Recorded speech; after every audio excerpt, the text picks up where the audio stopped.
Thank you, Acting President. I rise to make a contribution to this motion 1002 in my name. This motion requires the Economy and Infrastructure Committee to inquire into, consider and report on the development and expansion of waste-to-energy infrastructure in Victoria. For the uninitiated, waste-to-energy involves turning waste into energy resources and can include a wide range of technologies, including incineration. Now, for those of us young enough to remember, this might conjure up images of backyard incinerators where households used to burn their waste. Make no mistake, these waste-to-energy facilities are not your grandparents' backyard, or in my case, my parents' backyard, but they will be burning through millions of tonnes of Victoria's waste. I like to think we've come a long way since the time of the backyard incinerators.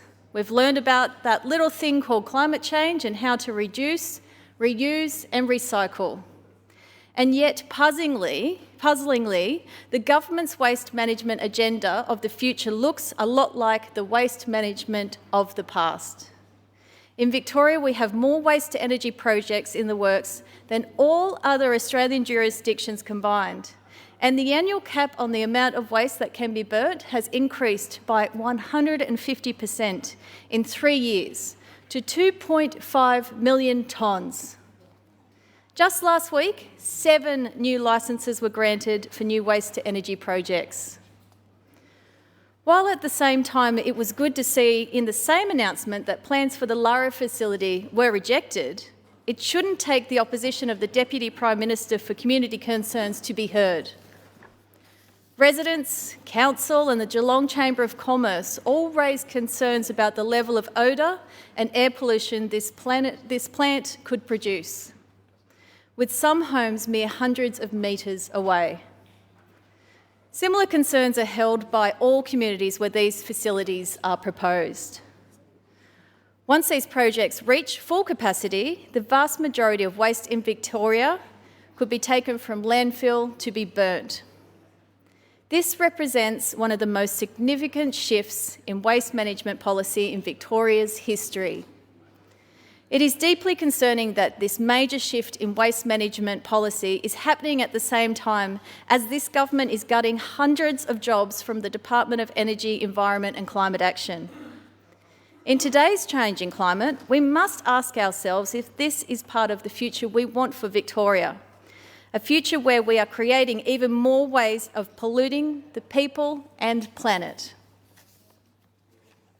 When it comes to waste-to-energy, we need to examine the suitability of existing plans and policies, the adequacy of community consultation and opportunities for greater alignment with Victoria's circular economy plans.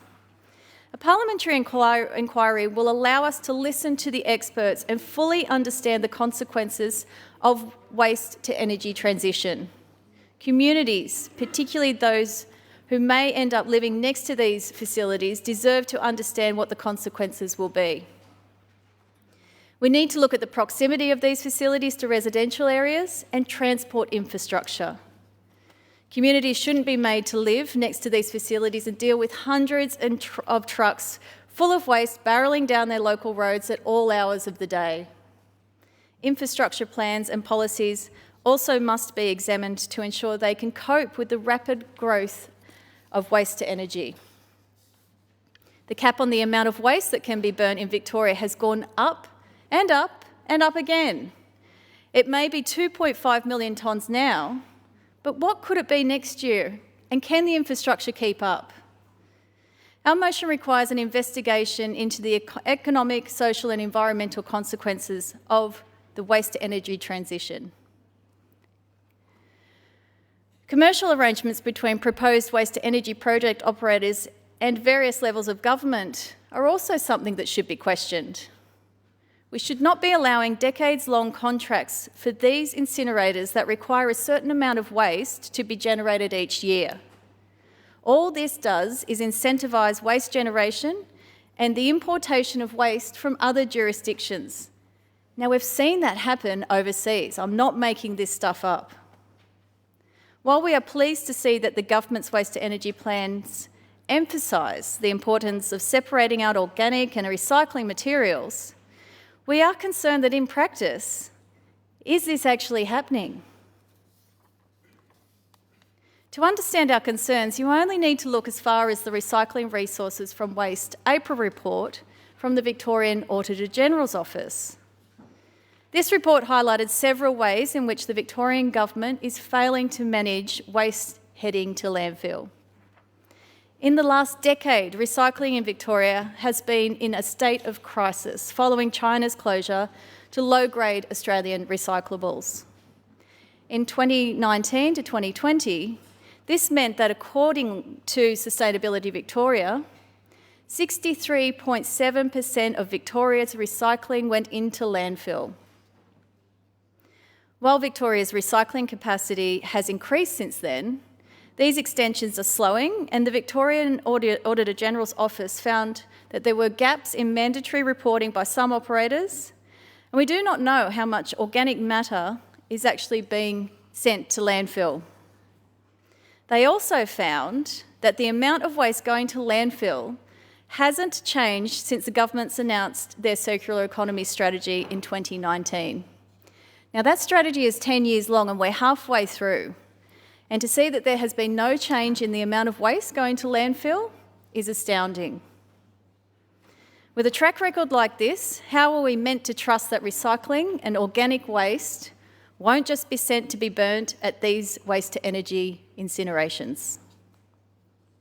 We also have concerns about the nature and management of emissions, toxic waste and ash byproducts. In the UK, nearly half of the rubbish produced is incinerated. An examination by the BBC found that burning rubbish was their dirtiest form of power, producing the same amount of greenhouse gases for each unit of energy as coal power. It is no surprise that many places in the UK are restricting the construction of more waste-to-energy facilities. And on top of this, most waste-to-energy facilities produce residues and byproducts, including toxic ash, which can contain heavy metals and toxins. It is a falsehood to say that waste-to-energy is part of the circular economy when this process creates toxic waste. In my region, Hampton Park residents have fought strongly against a waste transfer station that was planned to package up rubbish from 9 councils and ship it off to a waste-energy plant in Maryvale.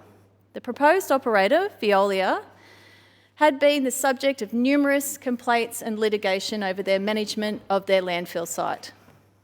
It is no wonder that these communities have little trust that the operators of waste-to-energy facilities will not fall victim to mismanagement and fail to responsibly deal with toxic byproducts.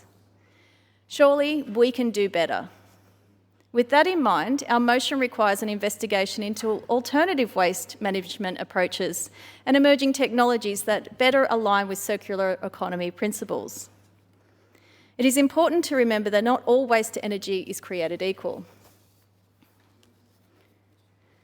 In central Victoria, there's a farm that started investing in waste-to-energy technology about 30 years ago, using anaerobic digestion.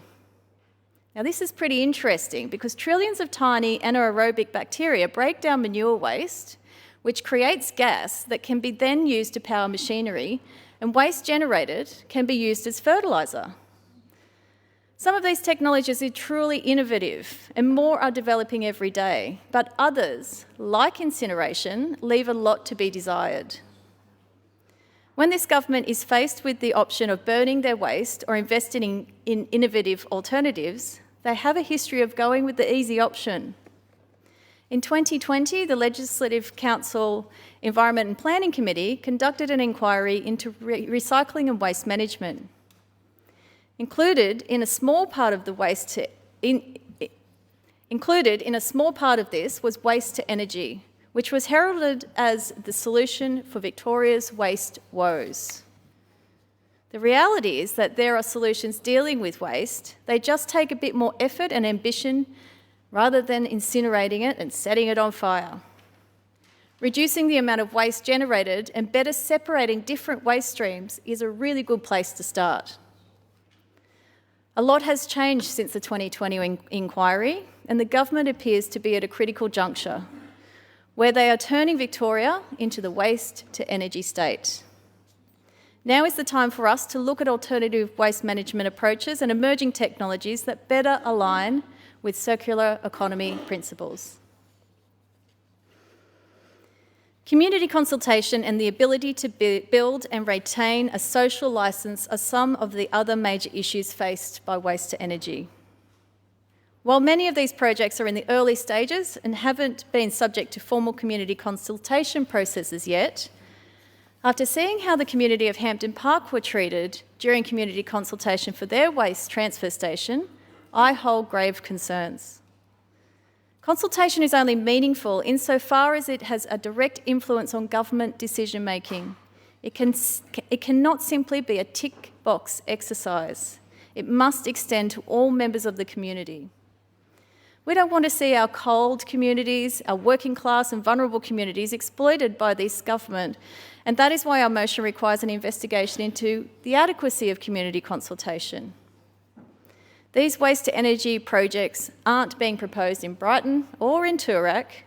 They are being proposed in suburbs that are used to being walked over and have a long history of being the state's dumping grounds. In New South Wales, out of an abundance of caution for the risk to human health and the environment, incinerators are banned in metropolitan Sydney. In the ACT, they were banned entirely after immense community backlash and significant concern over toxic pollution. This forces us to ask, why is waste to energy not good enough for them, but it is good enough for Victoria? If the government wants to know why these proposals so often suffer from a lack of social licence, a mirror could help in this situation, because many of the MPs from Labor's own ranks have stood up publicly against their government's plans for waste to energy. But all too often, this opposition is only heard when the proposed facility is in their own backyard.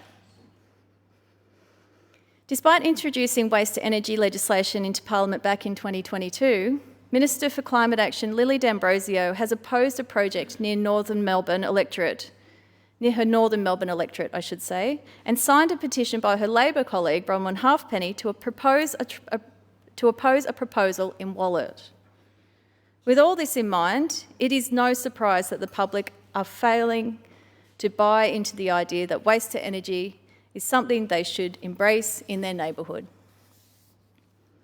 Again, we are forced to ask, why is waste to energy not good enough for them, but it is good enough for us? Well, at the end of the day, the most important thing is stopping waste before it starts. The reality is we are continuing to produce mountains of waste, and until something changes, it needs to be managed responsibly. An inquiry focused on the development and expansion of waste to energy infrastructure in Victoria will take the advice of experts and engage with community to understand all the options. It is our hope that this inquiry will enable better outcomes for people and planet and force the government to consider if this huge shift away from waste management policy is in the interests of all Victorians.